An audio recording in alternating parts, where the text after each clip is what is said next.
Welcome back to ARK vs. Reality. Today we're talking about the Dilo. The Dilophosaurus, or Dilo for short, makes an appearance early in the game of ARK Survival Evolved. Standing at around knee to waist height on a player, it doesn't appear to pose much of a threat, given the much bigger and more aggressive dinosaurs in the game. It could be considered a mere nuisance in the early stages of the game. The little Dilo is an aggressive carnivore that will chase and attack players if they come too close, and that's not all it does. It spits. Yes, it spits blinding venom, which inhibits vision and can disorientate early players.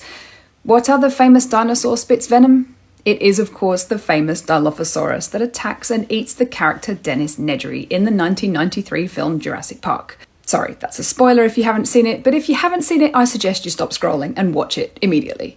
In the game, the Dilo has a neck frill and the double crests on the top of the head, giving it that distinctive Dilo appearance. The reality of the Dilophosaurus is quite different from the creature we see in ARK. The presence of a frill, whether extendable or fixed, isn't supported by the fossil evidence.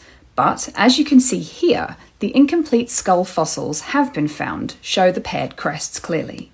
Standing at up to 1.8 metres at the hip and measuring between 6 and 7 metres long, the real Dilophosaurus would have been a significant threat to animals smaller than itself, especially humans had they been around in the early Jurassic period. The Dilophosaurus would likely have been an apex predator in what is now North America. Now, did it spit venom?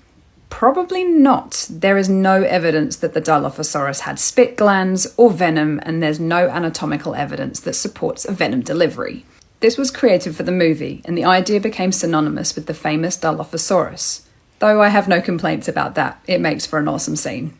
The real Dilophosaurus, being a theropod, would likely have hunted herbivores, perhaps even larger ones if they hunted in pairs or small groups, posing a much higher threat to others around it than the pesky turkey-sized animal we see in the game.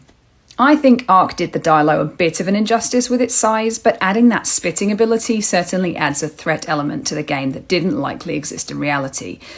Imagine if it did. What do you think? Let me know in the comments and follow along for the next one.